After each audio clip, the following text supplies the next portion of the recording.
Hello friends, welcome to OK Shivam. Science की special series चल रही है। आज का टॉपिक है law of motion.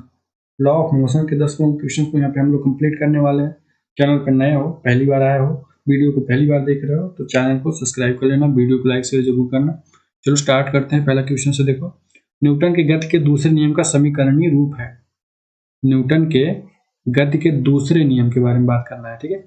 Second law, second law का समीकरणीय रूप पूछ रहा है। यहाँ पे दिया हुआ है v बराबर यू प्लस ए टी या बराबर एम ए, और v square plus you square plus you plus two बराबर 2as, और के ई बराबर 1/2 एम वी स्क्वायर।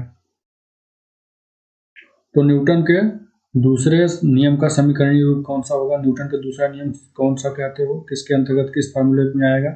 इन चारों में से यहाँ पे पहले का आंसर क्या हो जाएगा? तो देखो, यह बराबर यम ए, न्यूटन का दूसरा नियम, बल बराबर द्रव्यमान गुणे त्वरण, ठीक है। ये है न्यूटन की गति के दूसरे नियम के अनुसार क्या था? किसी वस्तु पर अगर सदिश योग उस वस्तु के द्रव्यमान और त्वरण के गुणा के बराबर होता है, यानी यह बराबर यम ए। तो आसान था, पहले का आंसर भी हो जाएगा। क्वेश्चन नंबर सेकंड की ओर चलते हैं। देखो क्वेश्चन नंबर सेकंड क्या दिया हुआ है।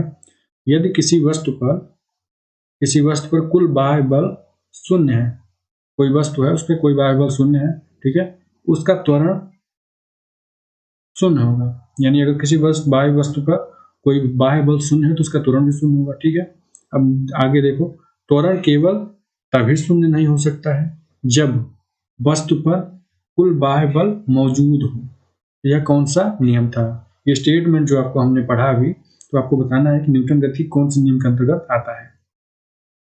फिर से पढ़ देते हैं जल्दी से। यदि किसी वस्तु पर कुल बाह्य बल शून्य है तो उसका त्वरण शून्य होता है।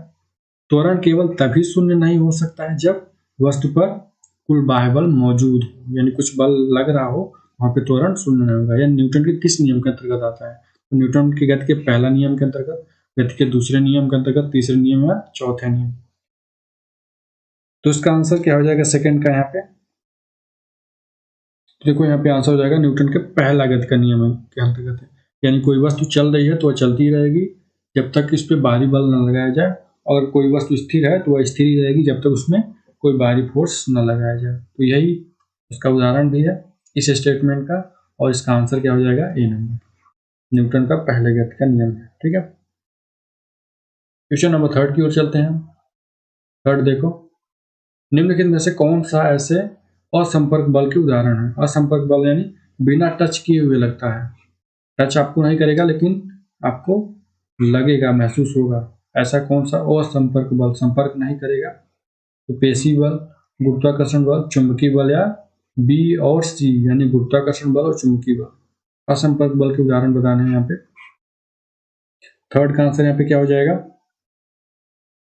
तो देखो, असंपर्क बल कौन कौन से हो सकते हैं?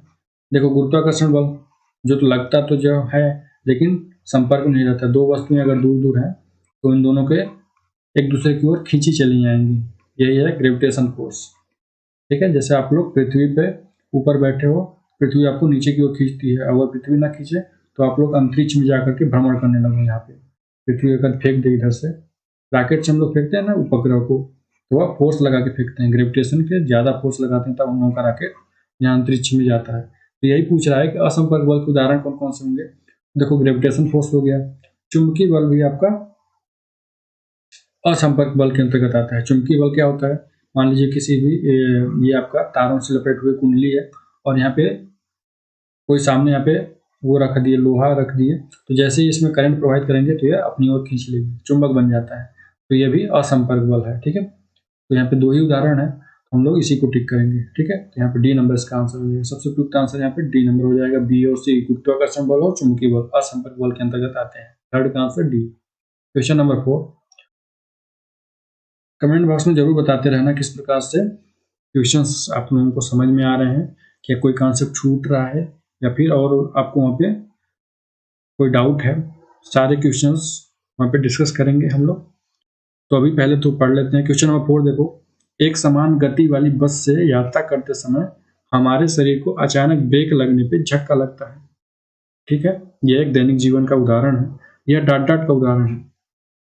तो यह किसका किसका उदाहरण है? ऑप्शंस के दिए हुए हैं, न्यूटन की गति का पहला नियम के अंतर्गत आएगा, न्यूटन की गति का दूसरे नियम के अंतर्गत आएगा। सी नंबर न्यूटन की गति का तीसरा नियम है या फिर चौथा नियम है।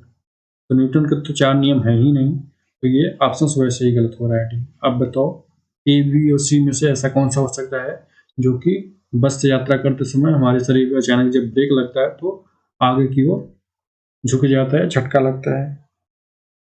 तो यहाँ पे 4 का आंसर क्या हो जाएगा? तो न्यूटन की गति का पहला नियम। इसे जड़त्व का नियम भी बोला जाता है। जड़त्व मतलब इनर्शिया, इंग्लिश वाले इनर्शिया देख सकते हो। तो देखो जड़त्व क्या होता है, कोई वस्तु अगर स्थिर है तो वह स्थिर ही रहना चाहती है, और गतिमान है तो वह गतिमान ही रहना चाहती है। ठीक इसी प्रकार से ये भी है, अगर बस चल रही है तो उसमें बैठा व्यक्ति भी गतिमान होता है, लेकिन जैसे ही बस रुकी तो बस तो रुक गई, लेकिन आदमी चलता रहना चाहता है क्योंकि वह गतिमान हो गया है तो एक बार गतिमान ही रहना चाहता है। लेकिन यहाँ पे जो आपका फोर्स है वो रोक देगा, जड़त्व का नियम, क्योंकि ब्रेक लग जाएगा तो झटका लगेगा ना, तुरंत रुक जाएगी गाड़ी। तो यहाँ पे 4 का आंसर ए नंबर हो जाएगा। ठीक है, क्वेश्चन नंबर 5 देखो, संवेग संरक्षण का नियम गति के किस नियम में निहित है? जो आपका संवेग संरक्षण का नियम है वो गति के किस नियम में के अंतर्गत आता है? तो पहले नियम, दूसरे नियम, तीसरे नियम या चौथे नियम के अंतर्गत। 5 का आंसर यहाँ पे क्या हो जाएगा? संवेग संरक्षण का नियम गति के किस नियम के अंतर्गत निहित है? देखो संवेग संरक्षण का नियम दूसरे नियम के अंतर्गत आता है। ठीक है, न्यूटन के दूसरे नियम के अंतर्गत। दूसरा नियम क्या है? संवेग वस्तु के संवेग के परिवर्तन की दर लागू बल पर सीधे अनुपातिक होती है। ठीक है, यानी जब वस्तु पर कुल बल शून्य होता है तो वस्तु की गति स्थिर होती है, और कोई भी बल कुल बल संवेग के परिवर्तन की दर के बराबर होता है। ये न्यूटन के दूसरे नियम के अंतर्गत बिलोंग करता है। 5 का आंसर बी। आसान क्वेश्चन था। ऐसे ही क्वेश्चन एग्जाम में डायरेक्टली पूछ लेते हैं। क्वेश्चन नंबर 6 देखो, प्रत्येक क्रिया के समान एवं विपरीत प्रतिक्रिया होती है, यानी जैसे को तैसा। यह गति का कौन सा नियम है? तो न्यूटन बाबा के गति के कौन से नियम के अंतर्गत आता है? पहले के अंतर्गत, दूसरे, तीसरे या चौथे अंतर्गत? चौथा तो होता ही नहीं, ये तो ऐसे ही रखा गया है। तो पहले, दूसरे, तीसरे में क्रिया की विपरीत प्रतिक्रिया जैसे को तैसा इसके अंतर्गत आएगा। आसान है। 6 का आंसर थर्ड, यानी कि न्यूटन का थर्ड लॉ, हर क्रिया की विपरीत प्रतिक्रिया होती है। ठीक है, न्यूटन ने तीसरे नियम के अंतर्गत दिया। सी आंसर हो जाएगा 6 का। क्वेश्चन नंबर 7 की ओर चलते हैं। 7 देखो, जब आप एक बस में अपनी यात्रा को एक खड़े स्थिति में शुरू करते हैं और चालक बस को समान त्वरण, ठीक है ध्यान रखना समान त्वरण की बात हो रही है, के साथ शुरू करता है तो आप डॉट डॉट को गिरते हैं। तो आप आगे की ओर गिरते हैं, पीछे की ओर गिरते हैं, ये ऑप्शंस में दिया गया है। और देखते हैं ऑप्शंस क्या दिया हुआ है।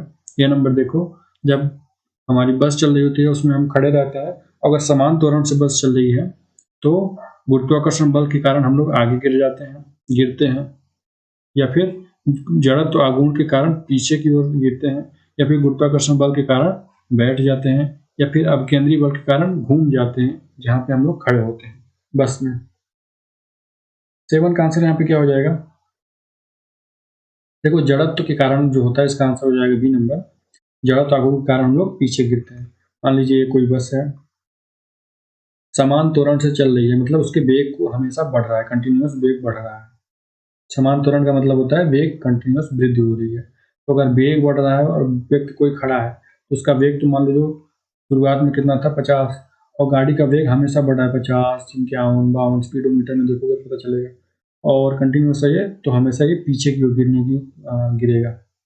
तो इस तरह से इसका आंसर क्या हो जाएगा? 7 का यहाँ पे डी नंबर।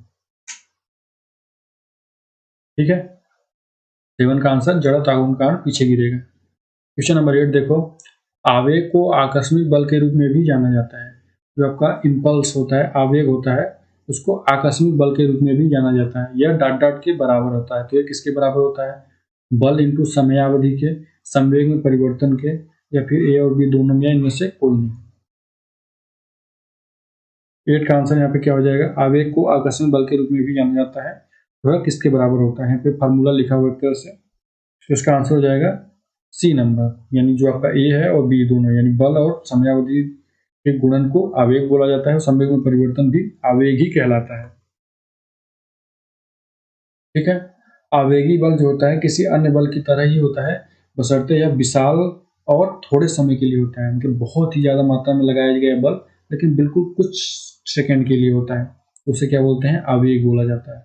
ये दोनों डिफिनीशन आवेग के अंतर्गत आएंगे, बल गुणित समयावधि और संवेग में परिवर्तन। 8 का आंसर सी। क्वेश्चन नंबर 9, यदि एक सरल लोलक की आवृत्ति, एक सरल लोलक दिया हुआ है जिसकी फ्रीक्वेंसी आवृत्ति 2 हर्ट्ज है, तो यह 16 सेकेंड में कितने दोलन पूरे करेगा। एक तरह से न्यूमेरिकल क्वेश्चन है, इसको कैसे सॉल्व करेंगे, अगर फार्मूला पता होगा तभी तो हम लोग इसको कर पाएंगे। फार्मूला भी क्या है, बेसिक है, ऐसे क्वेश्चन पूछ लेते हैं। देखो, दोलनों की संख्या बराबर आवृत्ति गुणे समय, ये अगर हम लोग को दोलनों की संख्या ज्ञात करनी है तो दोलनों की संख्या बराबर क्या हो जाएगा, आवृत्ति गुणे समय। हम लोगों को इससे दोनों की संख्या मिल जाएगी। अब यहाँ पे दिया क्या हुआ है, आवृत्ति की वैल्यू कितना दी हुई है, 2 हर्ट्ज दी हुई है, ठीक है, यहाँ पे 2 रख दो, और समय कितना दिया हुआ है, तो 16 सेकंड दिया हुआ है, ठीक है, यूनिट भी सेम ही है, तो कोई दिक्कत नहीं। और यहाँ पे मल्टीप्लाई कर देंगे तो दोनों की संख्या आ जाएगी, कितना आ जाएगा, 16 गुना 32। आसान था। अब यही हम लोगों को नहीं पता होता संख्या कैसे निकालें तो गलत हो जाता है यहाँ पे, इसलिए उनको इस तरह से ऐसे क्वेश्चन की प्रैक्टिस बहुत ज़्यादा करनी चाहिए। क्वेश्चन नंबर 10 देखो, यदि दो निकायों के बीच लगने वाला बल F है, दो निकायों के बीच लगने वाला बल F है, तो यदि हम उनके बीच की दूरी को दोगुना कर देते हैं तो बल कितना होगा।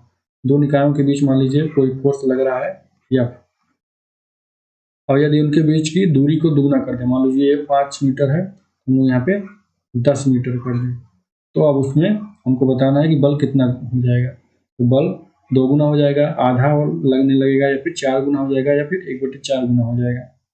10 का आंसर यहाँ पे क्या हो जाएगा,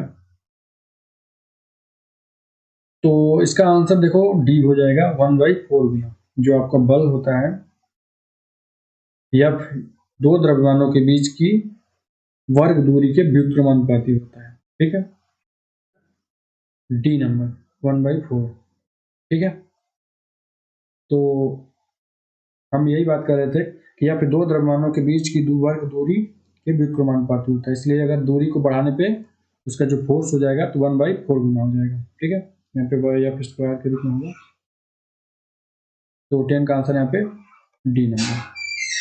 इसको यहीं समाप्त करते हैं, अगले वीडियो में कुछ और करेंगे क्वेश्चन।